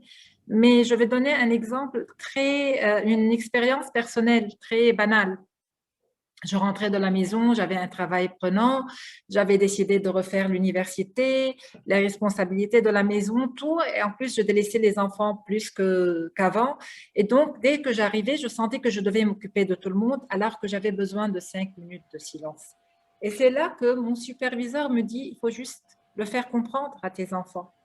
Et juste, je me suis assise, c'était la petite chez moi qui vraiment demandait toute l'attention. Et j'ai dit, écoute, je viens, je sais que je te manque, que tu me manques, mais j'ai besoin de 5 minutes pour poser, pour prendre ma douche, et après, je serai tout de suite à toi. Et ça va faire que le moment où je vais être avec toi, ça va être mieux. Et elle a compris. Le premier jour, le deuxième jour, elle a compris et elle a vu que le fait de me donner ces 5 minutes à moi, que je puisse me ressourcer 5 minutes toute seule, avoir ce temps pour moi, aider à que quand j'étais avec elle, j'étais plus relaxe, plus détendue, j'avais eu ce moment pour moi. Il faut juste savoir l'exprimer. Non, c'est une phrase complète. C'est pas un petit bout de mot, c'est une phrase complète et il faut savoir s'assumer, comprendre ce qu'on a envie et l'exprimer. Et l'entourage, quand il va voir qu'est-ce qui va se passer. Rania a très bien dit dans son témoignage, le monde a continué à tourner. Quand je me suis arrêtée, j'ai pris ma pause, rien n'a changé et les autres ont fait qu'ils ont su ce qu'ils devaient faire. Là, le problème, c'est qu'on assume que le monde ne tourne pas sans nous. Et c'est pour cela parfois qu'on ne pose pas. Merci beaucoup, May. Nous allons conclure cette conférence. Je vais redonner la parole à Marie-Hélène pour expliquer les prochains ateliers. Un énorme merci à vous deux, May et Wissam, pour toutes ces explications et à vous tous participants pour vos participations très actives. Très bonne journée à vous. Marie-Hélène, c'est à toi. Je n'ose pas dire merci parce que je trouve que merci est un bien piètre mot après tout ce qu'on vient d'entendre.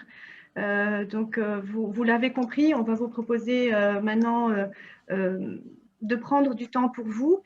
Mais merci, vraiment merci à Perrine d'avoir modéré ce webinaire d'une main de maître. Merci Wissam et May pour aujourd'hui et pour tout ce qui s'est passé avant et tout ce qui va se passer après, de votre présence, de votre expertise et de nous encourager dans la démarche qu'on fait. Un grand merci aux témoignages, Cathy, Perrine, Posbic et évidemment Rania.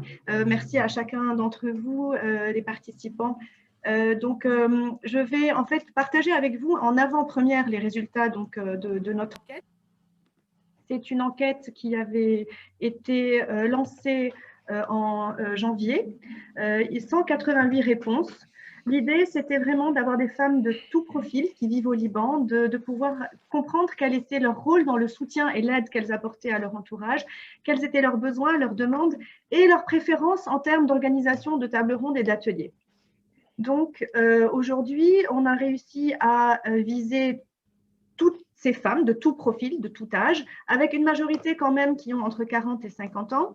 Elles sont plutôt employées, managers, mais il y a des entrepreneurs, il y a des universitaires, il y a des bénévoles dans des associations, il y a des femmes au foyer.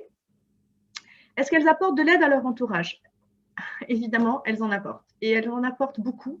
Pour leur entourage familial, il y a 84% des participants qui aident leur famille. L'entourage professionnel, il y a 68% qui aident leur entourage professionnel. De quoi elles ont besoin aujourd'hui? Elles ont besoin, à 88%, ce qui est quand même énorme, de prendre du temps pour elles. Elles ont besoin, à 88%, j'insiste, de prendre du temps pour elles. Et qu'est-ce qui les empêche de le faire? Je vais essayer de ne pas être critique ou de ne pas faire de jugement parce que je suis moi-même parmi celles qui ont fait ce type de réponse. Mais on pense qu'on a des choses plus importantes à faire et on pense qu'on doit s'occuper de personnes plus prioritaires. On est 70% des femmes à avoir répondu à dire qu'on a des choses plus importantes à faire que s'occuper de nous. Donc après ce qu'on vient d'entendre, on comprend que ce n'est pas forcément la meilleure chose pour nous et pour les autres. Aujourd'hui, de quoi ont besoin ces femmes?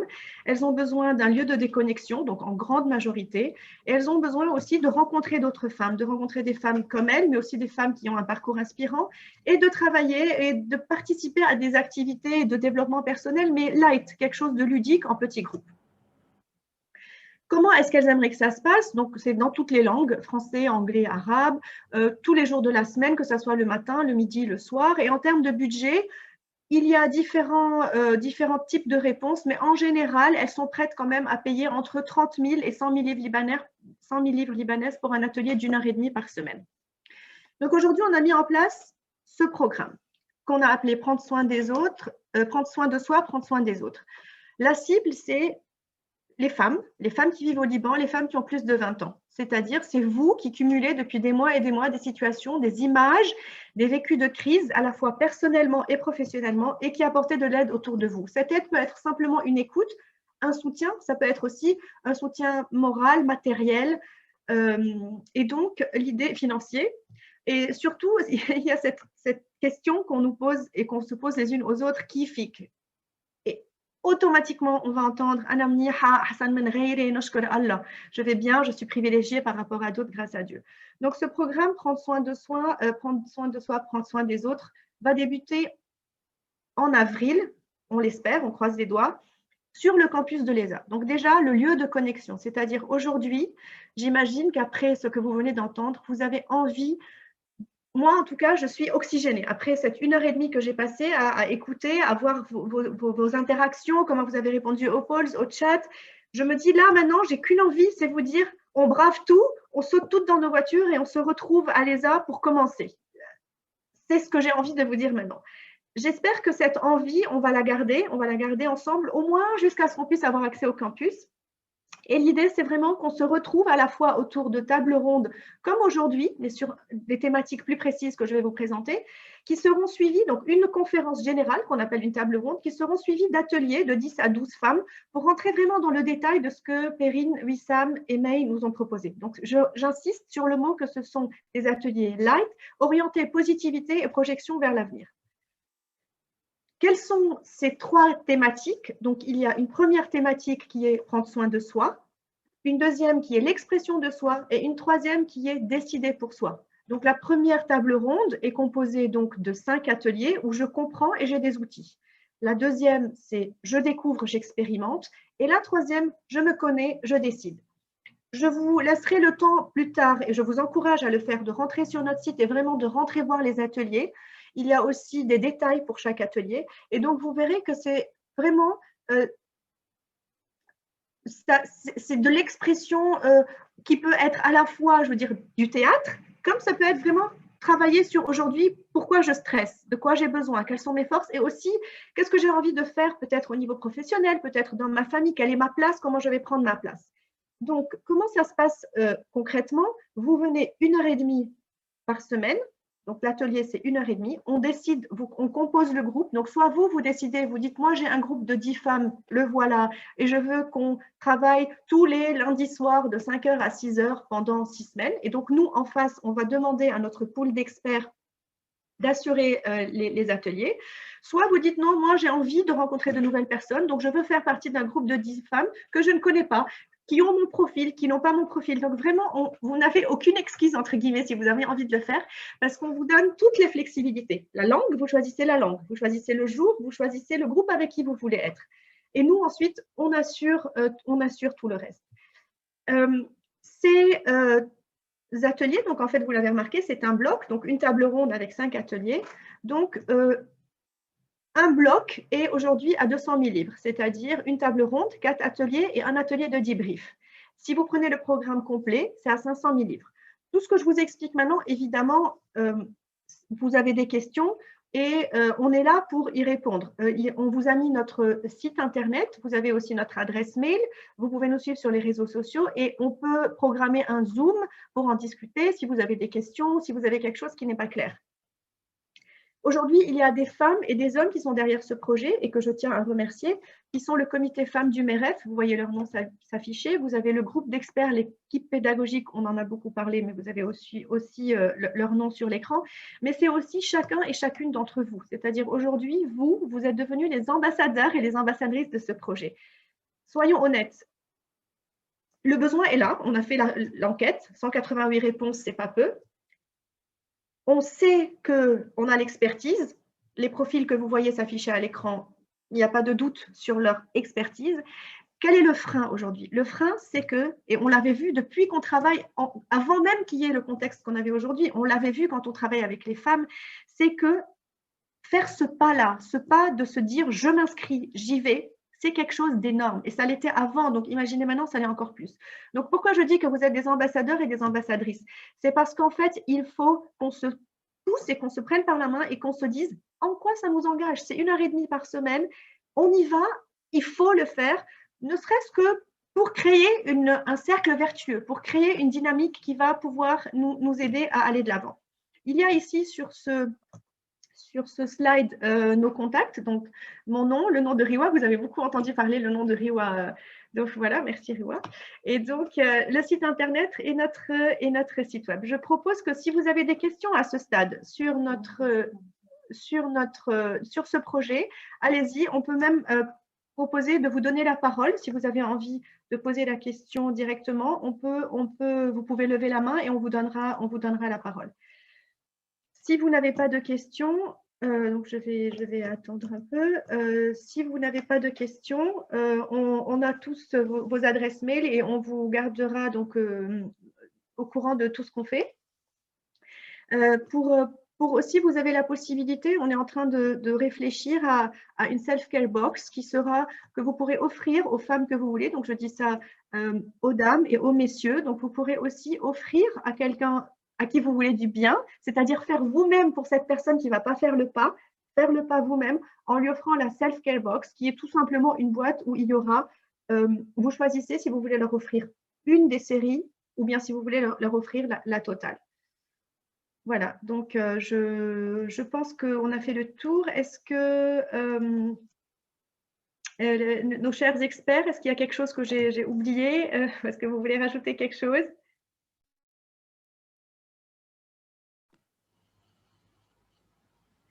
Merci. Donc, je lis dans les chats tous vos encouragements. Merci beaucoup et surtout rendez-vous au mois d'avril sur le campus de l'ESA Al-Arad. Et juste pour information, si vous me demandez Kifi, que je continuerai de vous dire Miha, Nashkur Allah, je me sens privilégiée. Donc il y a du travail, le chemin est long. Merci à tous. Merci à toutes. Ciao. Bonne journée. Merci tout